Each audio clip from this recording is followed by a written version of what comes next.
इस पुरफ़तन दौर में ज़ीज़ की जस्तजू में वबा व कहत के खौफ में मुब्तला सियासी, माशी और समाजी मसाइल में घिरे हुए पाकिस्तानी और मगरिब व मशरिक़ के तहज़ीबी टकराव के दरमियान ये परेशान हाल मुमलिकत खुदादाद अनगिनत वसाइल के बावजूद मसाइल में घिरी हुई।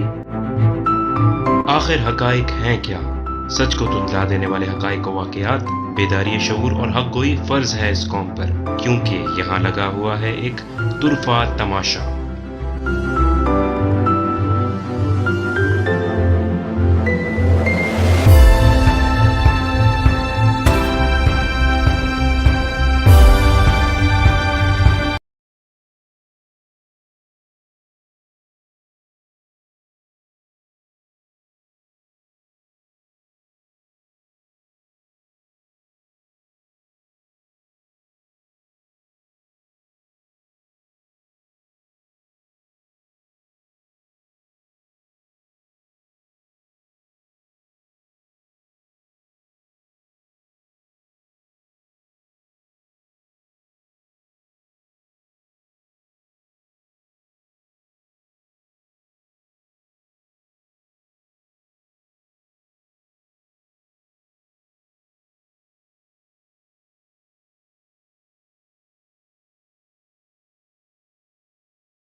बिस्मिल्लाहिर्रहमानिर्रहीम, अस्सलाम वालेकुम। मेरा नाम है अहमद जलील और आप देख रहे हैं तुरफ़ा तमाशा के एपिसोड नंबर 77।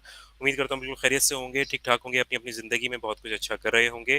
प्रोग्राम में आगे बढ़ने से पहले मैं वेलकम करना चाहूँगा अपने शो के एनालिस्ट अपने दोस्त सैयद सलमान शाह को अपने शो में।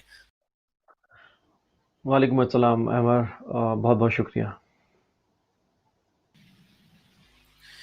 जी जनाब, प्रोग्राम में हम टॉपिक पे बढ़ने से पहले मैं कंडोलेंस करना चाहूँगा उन तमाम तर लोगों के साथ जिन्होंने अपने प्यारों को खोया है इस पूरे फ्लड्स के हवाले से। बलूचिस्तान, ईरान और यूएई और मुल्लिका इलाकों में बहुत ज़्यादा शदीद फ्लड्स आए हैं, बहुत ज़्यादा सैलाबी सूरत हाल है बारिशों की, हालिया बारिशों की वजह से। तो मेरी नेक तमन्नाएं और दुआएं उन तमाम तर लोगों के साथ है। अल्लाह ताला हम तमाम लोगों के ऊपर अपना रहम करम फरमाएं और इस मुश्किल सूरत हाल से तमाम तर लोगों को निकाले। बहुत ही मुश्किल मामलात हैं वहाँ पर और न्यूज़ जो है वो अच्छी नहीं आ रही है। पूरे पाकिस्तान में भी मानसून का सीज़न जारी है और काफ़ी परेशानी है, बिलखुसूस बलूचिस्तान में, पंजाब के कुछ रीजन में। इसके अलावा सिंध के अंदर भी कुछ मामलात हैं ख़राब। तो अल्लाह ताला से हमारी यही दुआ है कि अल्लाह ताला तमाम तर मामलात को बेहतर करेंगे और जो लोग इस तमाम तर मसलों का शिकार हैं, अल्लाह ताला उनके ऊपर अपना ख़ास रहम करम फरमाएंगे। जी जनाब, तो आज हम बात करने वाले हैं पाकिस्तानी पॉलिटिकल जो सिनेरियो है उस हवाले से। और आपको पता है कि क्या मामला चल रहे हैं। इमरान खान साहब और पाकिस्तान तहरीक इंसाफ के ऊपर एक फॉरेन फंडिंग केस के हवाले से एक तलवार लटक रही थी। काफ़ी बार पहले भी आपने इसका नाम सुना होगा। और ये क्या मामला है, क्या इसके बारे में बातें चल रही हैं और क्या ये अब डैमेज कंट्रोल का टाइम नहीं है। क्या ये पॉलिटिकल लड़ाइयों का टाइम है या फिर आप डैमेज कंट्रोल करेंगे? क्योंकि इकोनॉमी की सूरत हाल आप देख सकते हैं, जो रुपये की कदर है वो दिन ब दिन रुपया खो रहा है। डॉलर जो है वो 250 रुपये भी क्रॉस कर गया है। पाकिस्तान में महंगाई जो है वो बहुत ज़्यादा उसका इजाफा हो चुका है। इन तमाम तो सूरत हाल पे जानना चाहेंगे सलमान भाई से कि सलमान भाई, क्या ये डैमेज कंट्रोल का टाइम है या फिर सियासी तौर पे लड़ने का जो है वो ये टाइम है? थोड़ा सा इस बारे में रोशनी डालिएगा कि आगे आने वाले मामलात क्या हैं? जी। जी, जैसा कि अहमद आपने कहा, सबसे पहले मैं फ्लड वाली जो फ्लड से मुतासरीन हैं उनकी बात करूँगा कि पूरे 3 सूबों में आप देखें कि फ्लड से लोग मुतासर हैं, और डिज़ास्टर मैनेजमेंट अथॉरिटी जो है आपकी वो कहीं नज़र नहीं आती, और फिर वही एक कहानी रिपीट होती है कि फ़ौज आती है और फिर वो जो है वो रिहेबिलिटेशन का काम करती है या डैमेज कंट्रोल का काम करती है, वो आपको नज़र आ रही है। मतलब आज तक हमारा इस बात पे कंसेंसस ही नहीं हो सका कि ये जो इस तरह की सिविल कैलेमिटीज़ होंगी, उसको कैटर करने के लिए कोई जो फ़ोर्स है, जो कि डिज़ास्टर मैनेजमेंट अथॉरिटी है, वो किस तरीके से फंक्शन करेगी, वो इंटर प्रोविंस क्या उसका जो है वो मैकेनिज़्म होगा, कहाँ से फंड्स होंगे, कैसे इस तरह के अगर डिज़ास्टर आ गया तो उनको अवॉइड कैसे किया जाएगा, पहले से कोई वार्निंग, अर्ली वार्निंग का सिस्टम है हमारे पास या कुछ? अभी तक हमारा, मतलब 73 साल हो चुके हैं हमें, अभी तक हमारा जो है वो इस तरह का कोई मैकेनिज़्म ही नहीं बन सका, क्योंकि पूरी दुनिया में इस तरह का मैकेनिज़्म है। आप छोटे-छोटे मुल्कों में भी चले जाएँ, जिनकी आबादी हमारे से 10% है, 15% है, वहाँ पर भी इस तरह का सिस्टम होता है, लेकिन हमारे यहाँ अभी तक कोई सिस्टम हम बना नहीं सके। और फिर उसमें क्या है कि हमें जो है वो प्रोविंशियल ऑटोनॉमी चाहिए होती है और ये चाहिए होती है, भाई आप ले लें अथॉरिटी, ऑटोनॉमी ले लें प्रोविंशियल, लेकिन काम तो करें, काम तो बिल्कुल नज़र ही नहीं आता कहीं पर ही। तो ख़ास तौर पे सबसे ज़्यादा जो ख़राब हालत हैं, आपने जैसे बात करी कि साउथ पंजाब और सबसे ज़्यादा बलूचिस्तान की हालत ख़राब है। बलूचिस्तान में हमेशा से गवर्नमेंट, आपको ऐसा लगता है कि जो वफाकी गवर्नमेंट होती है वो वहाँ से जो है बलूचिस्तान में जो सरदार हैं और जो जागीरदार हैं उनको लेके वो एक हुकूमत बना देते, तो वहाँ पर कभी भी सही रिप्रेजेंटेशन जो है वो वहाँ पे हुई नहीं आवाम की। इस पर आपको सोचना होगा, कब तक हम इस तरीके का सेटअप चलाते रहेंगे?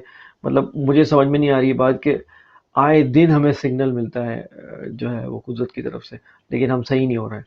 आए दिन हमें सिग्नल मिलता है कुदरत की तरफ से, लेकिन हम सही नहीं होते। हम वही सेटअप घसीट रहे हैं, वो एक जो लाश है गली सड़ी इस निज़ाम की, वो हम खींचे जा रहे हैं, लेकिन ये नहीं देख रहे कि अवाम उससे कितने मुतासर होते हैं। अब अगर फ्लड आया था तो कोई कोई रिजर्वायर्स अगर आपने बनाए हुए होते पानी के, तो यही पानी जो है वो आप जो है वो स्टोर कर सकते हैं, लेकिन आपके पास कुछ नहीं है। सोने पे सुहागा, इंडिया ने भी जो वो जो पानी है मजीद छोड़ दिया। वो तो चाहेगा वो तो चाहेगा, जब वो देखेगा कि आपकी हालत ये है, अबतर से अबतर होती चली जा रही है, तो वो तो करेगा, वो तो बैठा हुआ ही है। और बाकी जो आपने अंदर अपना कोई निज़ाम बना के नहीं रखा है, देखें दुश्मन को तो आप चांस देते हैं हमेशा से कि वो जो है उस पर जल्दी पर तेल का काम करे, और वो कर रहा है, उसने मजीद पानी छोड़ा है।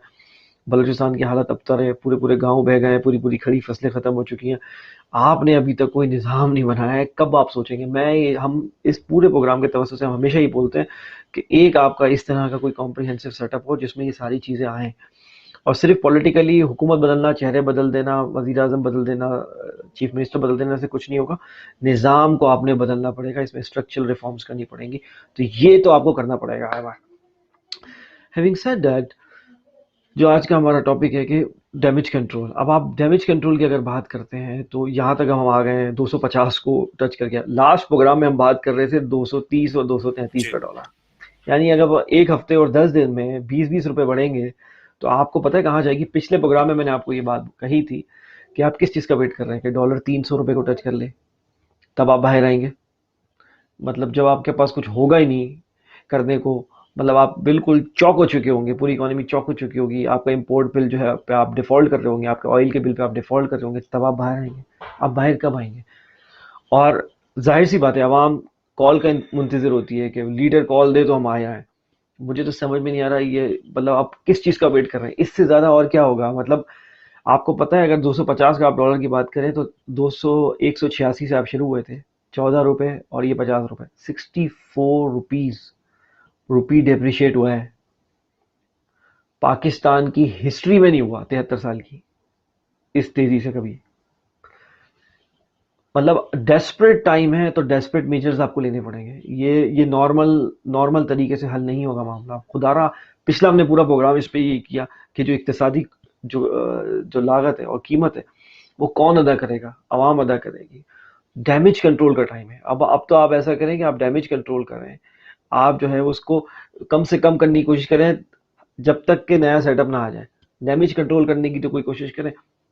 मैं ये देख रहा था, अगर आपने देखो इस हफ्ते आपके आर्मी चीफ जो है वो डिप्टी सेक्रेटरी यूनाइटेड स्टेट्स को फोन करके बोल रहे हैं कि आईएमएफ को पुश करें कि हमें बेल आउट पैकेज दे, मतलब हमें वो किस्त जो है वो रिलीज करें। तो आर्मी चीफ आपके प्रोटोकॉल आप चेक करें, आर्मी चीफ कॉल कर रहे हैं डिप्टी सेक्रेटरी को। मतलब अब पाकिस्तान की, जिसके अंदर 220 से 230 मिलियन लोग बसते हैं, उनका आर्मी चीफ जो है, क्योंकि हुकूमत तो हेडलेस है, हुकूमत तो हेडलेस है, कोई उसको मतलब देखने वाला नहीं है। एक तरफ मौलाना फजल रहमान है, एक तरफ नवाज शरीफ साहब आपको पता है डांट रहे हैं शहबाज शरीफ साहब को कि तुमने पार्टी का क्या हाल कर दिया, ठीक है ना। एक तरफ ये हाल है, और एक तरफ जो है जरदारी साहब खड़े हैं, वो अपना गेम खेल रहे हैं, वो अंदर से नून लीग को भी कमजोर कर रहे हैं। हेडलेस गवर्नमेंट है। इस सिनारियो में आर्मी चीफ डिप्टी सेक्रेटरी को कॉल करता है यूनाइटेड स्टेट्स, और वो कहता है कि आप आईएमएफ का पुष्कर रिलीज करें। आप मुझे बताएं, पहली बात तो ये कोई आर्मी चीफ का काम है कि वो इक्तिसादी मामला में टांग अड़ाए? और दूसरी बात है कि अगर उनको ऐसा लगता है कि कोई काम नहीं कर रहा, मुझे करना पड़ेगा, तो फिर ये सवाल खुद से पूछें कि आपने एक चलती हुई हुकूमत क्यों हटाई थी, क्यों आप उसमें पार्ट बने थे। आप ये आप सोचें इस बात को, और रोएं इस बात को सोच के, और मातम करें इस बात को लेके,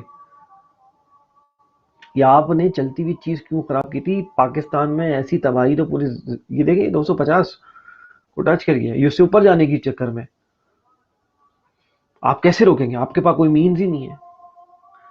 ऐसा लगता है अमर, ऐसा लगता है कि जो आपके अरबाब इख्तियार हैं उनको जूं भी नहीं रेंग रही है जो आवाम के साथ जो हो रहा है, जो महंगाई है, जो हर चीज़ बढ़े चली जा रही है। आपका इंपोर्ट बिल बढ़े जा रहा है, आपका करंट अकाउंट डेफिसिट बढ़ जाएगा।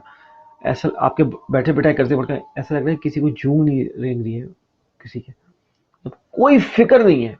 ऐसा लगता है कोई इनडिफरेंट है बिल्कुल। फोकस कुछ और है ना सलमान भाई, फोकस ही कहीं और है।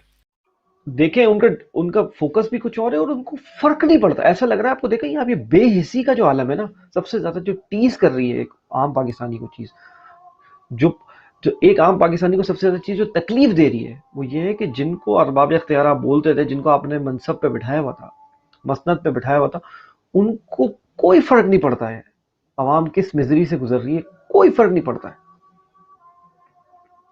अब आप मुझे एक बात बताएं कि जब हालात ये हो कि कोई फर्क ना पड़ रहा हो आपको, तो अवाम आप किस तरफ देखें? जुडिशरी का आपने देख लिया, इस्टेब्लिशमेंट की तरफ से देख लिया। इमरान खान साहब का मैंने आपको बताया कि पंजाब असम्बली लेने के बाद एडवाइजेबल ये था कि फौरन असम्बलियां तहलील कर देते, क्योंकि फिर प्रेशर पड़ता, क्योंकि पंजाब और केपी के अगर डिजोल्व हो जाते जी। तो जाहिर सी बात है कोई गवर्नमेंट नहीं होती और आपको जाना पड़ता इलेक्शन की तरफ।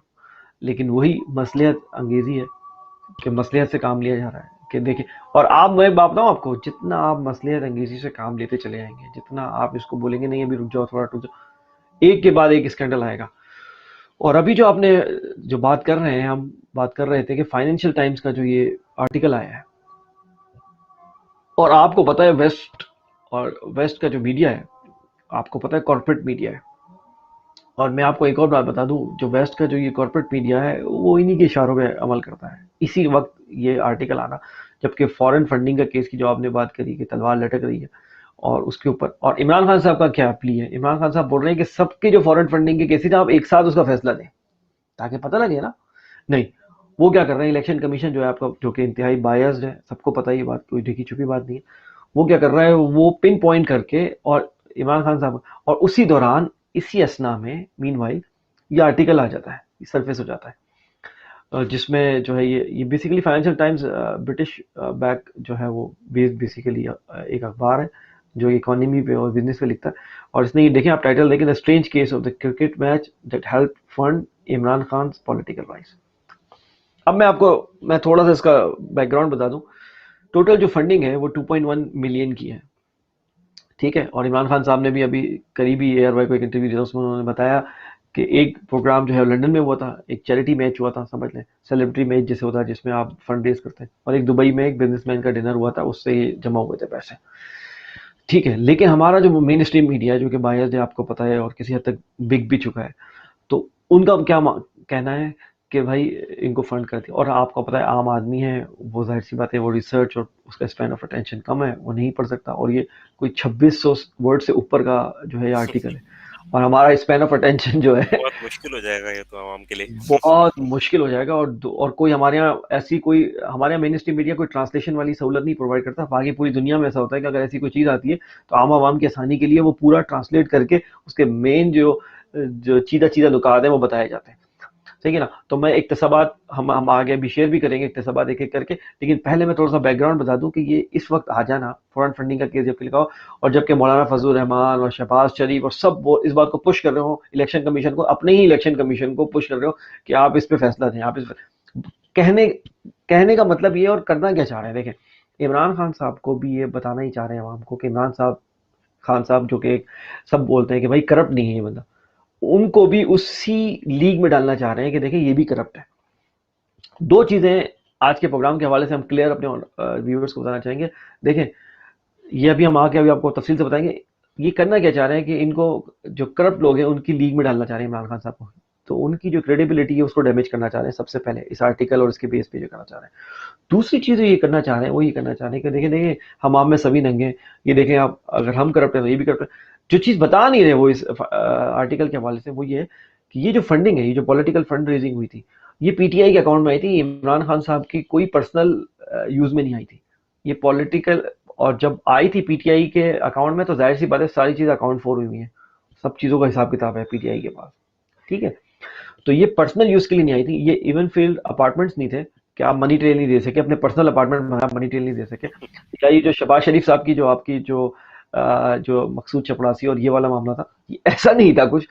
ये कम ये आपकी पार्टी के अकाउंट में एक फंड आया था, दो इवेंट हुए थे उनमें से फंड रेजिंग हुई थी, वहां पर पैसे आए थे और वहां पर अकाउंट फॉर हुए हैं, बैंकिंग चैनल के थ्रू आए हैं, एवरीथिंग इज अकाउंटेड फॉर, हर चीज अकाउंटेड फॉर हुई हुई है और उसके जरिए आए। और उसकी बिना पर ये कहना, क्योंकि आम आवाम है, देखिए आम आवाम को तो इतनी टेक्निकलिटीज का नहीं पता, तो उनको ये बताने की कोशिश की जा रही है, उनकी क्रेडिबिलिटी को डैमेज किया जा रहा है कि देखिए ये भी हमारी तरह ही करप्ट है, अगर हम करप्ट है तो ये भी करप्ट है। और दूसरी बात है कि ये पैसे कैसे आए, और ये बंदा जो है इस पे तो केस चल रहा है।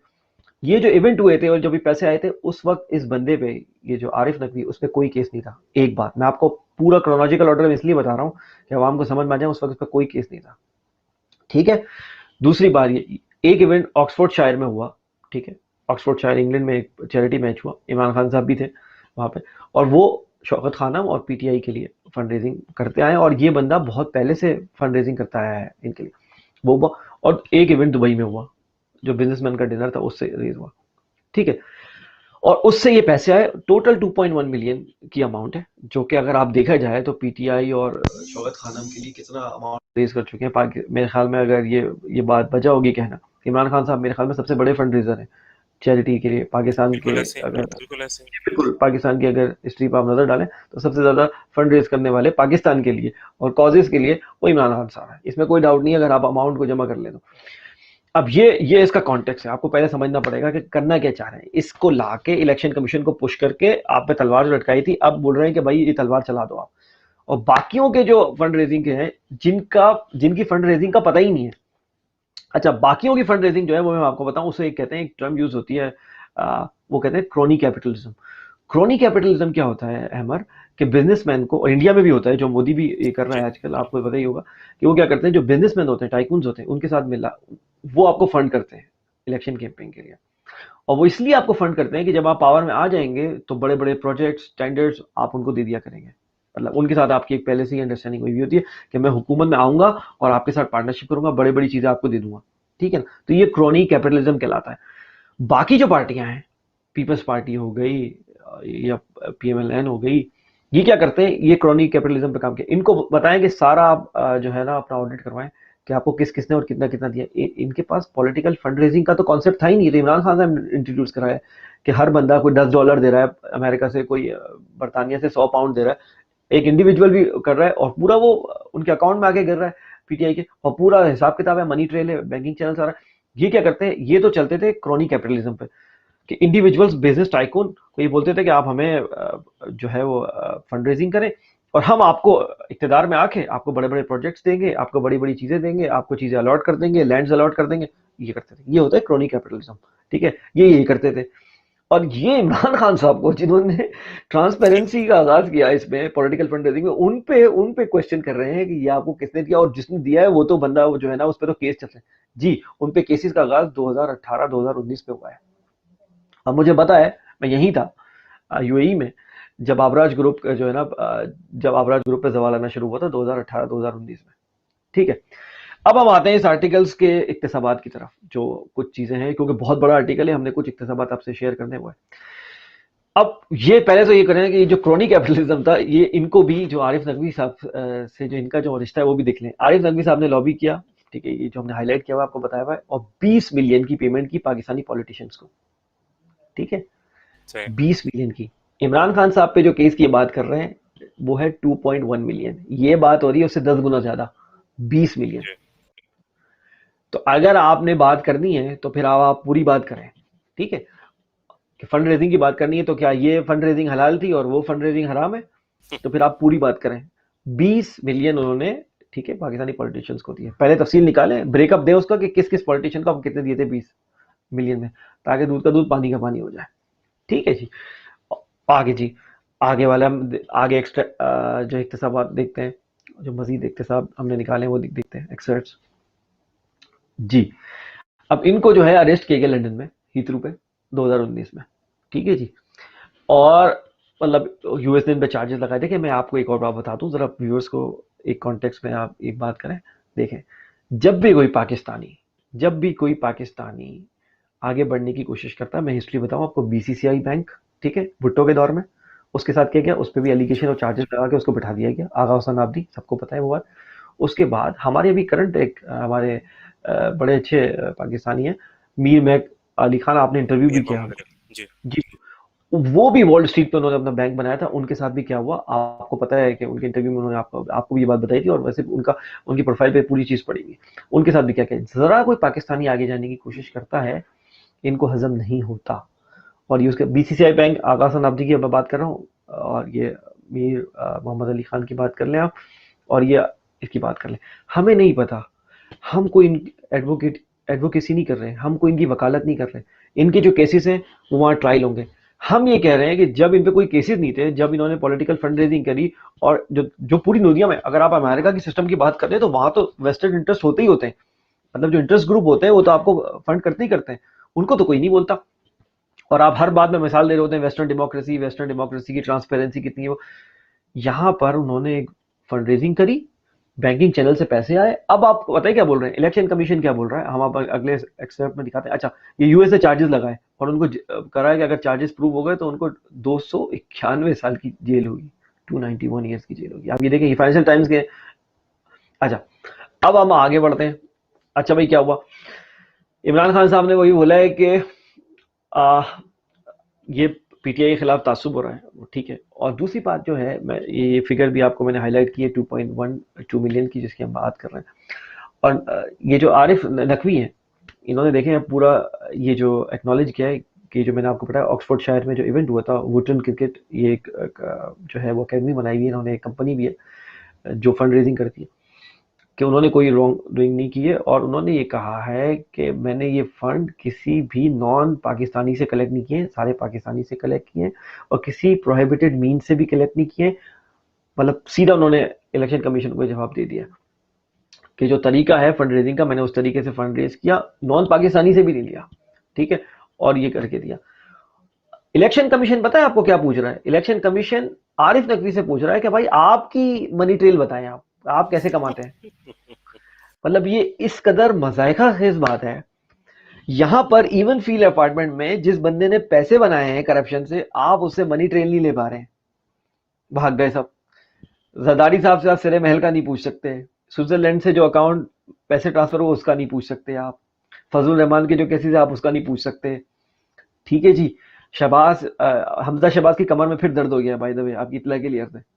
ये कितने एकदम एक्टिव थे अभी, जरदारी साहब, हमजा शहबाज, जैसे ही ये इक्तदार से गए और कोर्ट ने इनको बुलाया, इनकी कमरों में दर्द शुरू हो गया। मतलब आपके सामने खिलवाड़ हो रहा है पूरी पूरी कौम के साथ, पाकिस्तान के साथ, कोई पूछने वाला नहीं है। यहां पर आरिफ नकवी से पूछ रहे हैं कि आप बताओ कि सोर्स ऑफ इनकम उसकी क्या है, जो आपने जो पैसे दे दिए उसकी सोर्स ऑफ इनकम क्या है। एक इवेंट होता है उसमें एक फंड रेजिंग होती है, जो पैसे रेज होते हैं वो आपको दे दी जाते हैं बैंकिंग चैनल से। भाई जो बंदा आपको आपको दे रहा है, अब इसका मतलब तो ये है कि किसी बंदे ने अगर 10 पाउंड दिए हैं, किसी ने 100 पाउंड दिए हैं, किसी ने $100 दिए हैं अमेरिका में, आप सबको फिर इंडिविजुअल्स को पकड़े जाके कि भाई आप अपनी अपनी सोर्स ऑफ इनकम बताएं कि आप कैसे लेके आए ये पैसे, आपने कहां से ही दिए। सोर्स ऑफ इनकम का पकड़ना का क्या मतलब है फिर? ये व्यूअर्स को हम बात अब जरा खोल खोल के बता रहे हैं कि ये कर क्या रहे हैं इलेक्शन कमीशन, जो ये बायर्स इलेक्शन कमीशन, ये करना क्या चाह रहा है। और वहां जो एलिफेंट इन द रूम है, जो सीधे सीधे case, open and shut case पड़े हुए, उन पे कोई फैसला नहीं आ पा रहा है। किसी की कमर में दर्द है, इन पे फर्द जुर्म आयद होनी थी जिस जिस दिन बाप बेटे ने हलफ उठाया है। ओके जी बिल्कुल। क्या हुआ उसका, मुझे बताएं, कहाँ है वो? इलेक्शन कमीशन मतलब आपके फंड रेजर से पूछ रहा है वहां पे, मतलब इमरान खान साहब से पूछ रहा है कि आपको जिसने बंदे ने फंड दिया है आप उसकी सोर्स ऑफ इनकम बताएं। मतलब आप मुझे एक बात बताएं, कितनी कोई हैरान कुन बात है ये। और अगर इमरान खान साहब उस पर भी ये बोल रहे हैं कि अच्छा ठीक है, आप अगर ये कर रहे हो, प्रोब कर रहे हो, तो सबको जो पैसे मिले उसको भी तो आप प्रोब कर लो, जो क्रोनी कैपिटलिज्म रेज हुआ है उसका भी तो आप बात करो। तो क्या जो सिर्फ ये इमरान खान साहब के लिए ये सिलेक्टिव है सलमान भाई? क्या इसके अलावा इस तरह की चीजों के अंदर भी और लोग इन्वॉल्व नहीं है? मैंने आपको यही बताया, फाइनेंशियल टाइम्स ने अभी, आपने जो अभी इक्तिसाब दिखाया है इसका, उसमें आप उसमें दिखा हुआ है, इमरान खान साहब ने बोला है कि प्रिजुडिस है, मतलब तासुबाना रवैया है हमारे साथ। तो ये तासुबाना रवैया क्यों है? क्योंकि बाकियों के केसेस जो कि इन्होंने क्रॉनिक कैपिटलिज्म की बेसिस पर रेज किया है, यानी बिजनेस इंटरेस्ट को मिला के कि भाई हम आ जाएंगे इक़्तिदार में, आपको भी अब सहूलत कराएंगे, तो आप अभी जो है हमें पैसे दो। उनको आप कोई नहीं पूछ रहे, उनको कोई प्रोब नहीं कर रहे। यहाँ पर एक इवेंट हुआ, 2 इवेंट हुए, उससे पैसे रेज हुए। फाइनेंशियल कैपिटल में एक यूएई के रॉयल फैमिली के बंदे की भी जिक्र है कि उन्होंने वुटन क्रिकेट को जो है वो फंड किया, ठीक है, और फिर वहां से पे गया। उनसे भी लिंक मिलाने की कोशिश की जा रही है इमरान खान की, क्योंकि यूएई की जो रॉयल फैमिली के मेंबर है, उन्होंने वहां पर जो ये आरिफ नकवी है, इसके जो वुटन क्रिकेट है कंपनी, वहां पर दिया और फिर वहां से पैसे। अगर किसी ने पाकिस्तान की जो पॉलिटिकल फंड रेजिंग की, अगर डायरेक्ट तो उन्होंने नहीं दी है, उन्होंने डायरेक्ट तो नहीं दिए भाई। और अगर आप जो है आप पूछेंगे यूएई की रॉयल फैमिली से कि भाई आपने क्यों दिए, ये वहां पर भीख मांगने जाते हैं कासा लेके, ये पूछेंगे कभी? और दूसरी बात ये है कि मैं जरा डबल स्टैंडर्ड्स और ये हिपोक्रेसी जो है, वेस्टर्न हिपोक्रेसी, उसको जरा जो है एड्रेस करता हूँ। अब ये देखिए, प्रिंस चार्ल्स है, ठीक है जी, क्वीन के बेटे हैं, लाडले बेटे हैं क्वीन के, आपको मालूम ही है सबको। और अगर क्वीन की आंखें बंद हुई तो ये अगले किंग ये रहे, ठीक है जी। इन पे आया है कि इन्होंने बिन लादेन ग्रुप से चैरिटी ली है, इनकी फाउंडेशन ने, सही है, मिलियंस ऑफ रुपीस, ओके। और मेरे ख्याल में आई अज्यूम दैट कि ये वो 2.1 मिलियन से तो कहीं ज्यादा होंगे बिन लादेन ग्रुप से। बिन लादेन ग्रुप आपको पता है कौन है, पूरी दुनिया उनको, ठीक है जी, 2001 ऑनवर्ड जो है पूरी दुनिया उनको मोस्ट वांटेड फैमिली और मोस्ट वांटेड जी मैन और दिस, सही है ना, किस किस चीज़ों से मंसूब करी थी। ये न्यूयॉर्क टाइम्स की स्टोरी है, हाँ, ये कोई मैं आपको इवनिंग स्पेशल अखबार की बात नहीं कर रहा हूँ, न्यूयॉर्क टाइम्स की स्टोरी है। One of the most authentic, अपने आप को जो बोलते हैं, क्लेम करते हैं। अब आप मुझे बताएं, क्या इनको प्रोब होगा? क्या इनको कोई कटघरे में लाके खड़ा करेगा? इनसे कोई पूछेगा कि बिन लादेन ग्रुप ने आपको किस मकसद के लिए दिया था, या बिन लादेन ग्रुप की आप जो है वो ट्रेल बताएं, मनी ट्रेल बताएं कि वो कैसे लेके आया था ये पैसे? कोई पूछेगा? इसलिए बोल रहा हूं कि ये फाइनेंशियल टाइम्स जो है वो लंदन बेस्ड अखबार है, और ये मौसूफ जो है वो किंग बनने वाले हैं इंग्लैंड के, अगर क्वीन की आंखें बंद हो जाती है।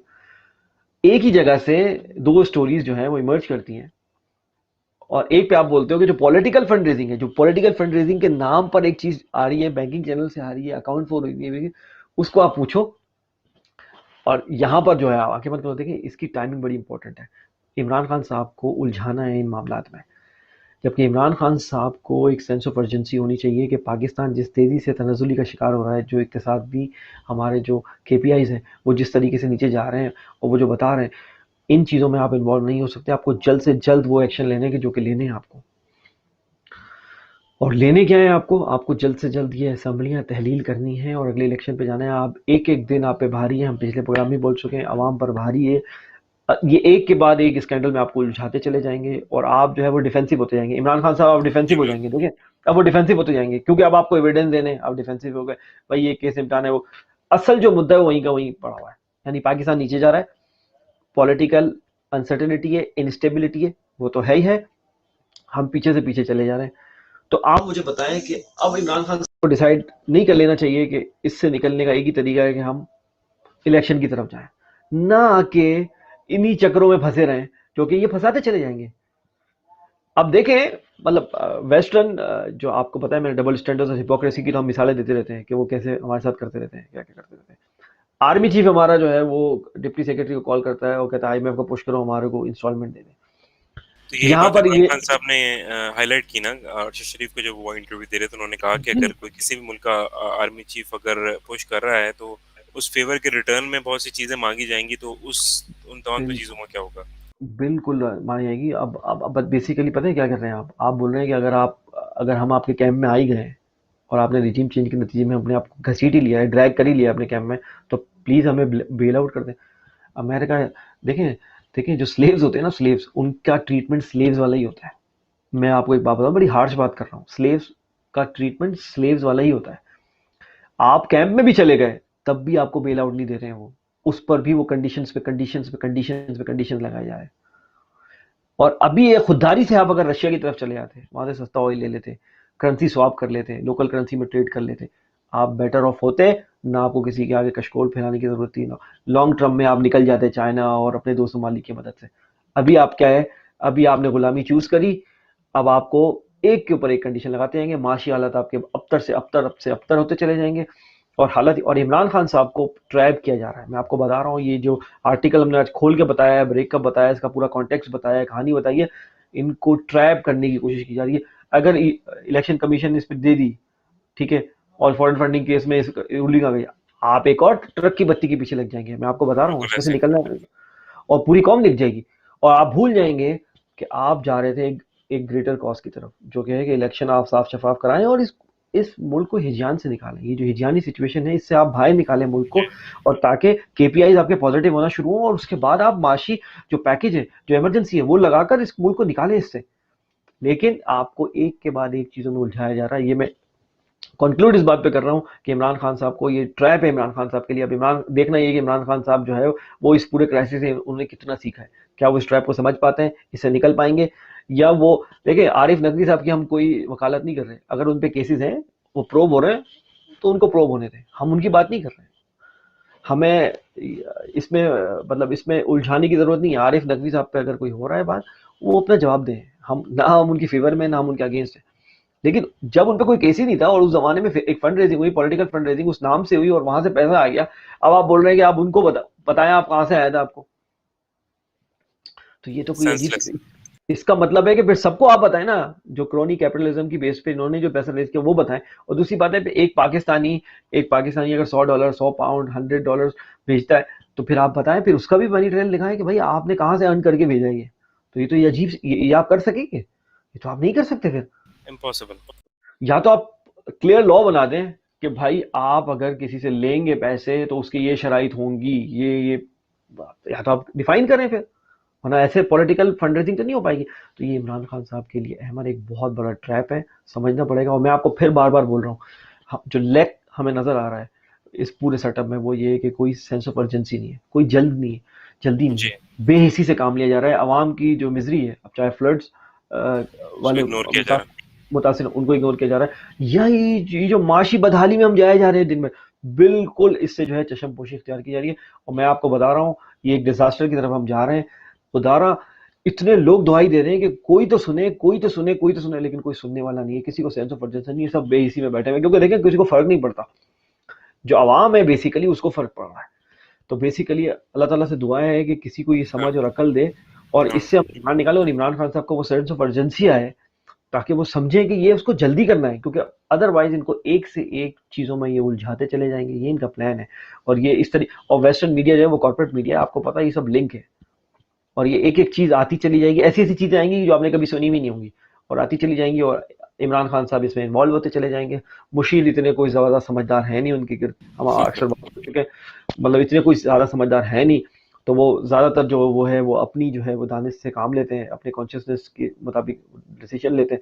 उसकी वजह से होता है कि एक बंदे पे बहुत ज्यादा प्रेशर डालोगे तो वो कितने सही डिसीजन ले पाएगा, इसकी सीधी सी बात है। तो उसमें ये हो रहा है कि उसमें फिर बहुत सारी गलतियां होंगी, और पाकिस्तान मुतहम्मिल नहीं हो सकता अब गलतियों का। तो हमारी बस इस्तदा ये है इस प्लेटफॉर्म के तवज्जुह से कि कोई इस बेहिसी से बाहर है, ये इनडिफरेंट एटीट्यूड से बाहर आए। और खुदारा एक एक दिन कीमती है, एक एक घंटा कीमती है पाकिस्तान के लिए। पाकिस्तान तेजी से नीचे जा रहा है, इकोनॉमिक इमरजेंसी लगाने की ज़रूरत है, लेकिन उससे पहले इलेक्शन का ऐलान हो, इस हिजानी सिचुएशन से हमें निकाला जाए। और अगर ऐलान भी हो जाता है इलेक्शन का, तो कम से कम हिजानी सिचुएशन से हम निकलेंगे और आगे जाएंगे। और ट्रांसपेरेंट अगर इलेक्शन हो गया तो 2/3 मेजोरिटी इमरान खान साहब आए, ये लंबा गोल है एक बड़ा, और फिर आए और फिर स्ट्रक्चर रिफॉर्म करें, तब जाके हम 1-1.5 साल में निकलेंगे अहमद। और अभी से काम शुरू करना पड़ेगा। तो ये है सिचुएशन है हमारे ग्राउंड पे। जी, बिल्कुल आपने ठीक कहा। बहुत ज़्यादा अजीब-सी सिचुएशन चल रही है और पाकिस्तान को अगर बचाना है तो दुरुस्त जो हैं वो फ़ैसले करने पड़ेंगे और बहुत जल्द इसका फ्री एंड फेयर इलेक्शन जो है, मेरा ये ख़्याल है कि वही एक सॉल्यूशन है, वही एक रास्ता है कि आप जो है असम्बलियाँ तहलील करें और एक इंटरिम सेटअप लेकर आएँ, जो कि डैमेज कंट्रोल कर सके और साथ में अगर आप इलेक्शंस कराएँ, ताकि इन तमाम सिचुएशन से निकाले जा सके और आवाम को जो है वो रिलीफ पहुँचाया जा सके।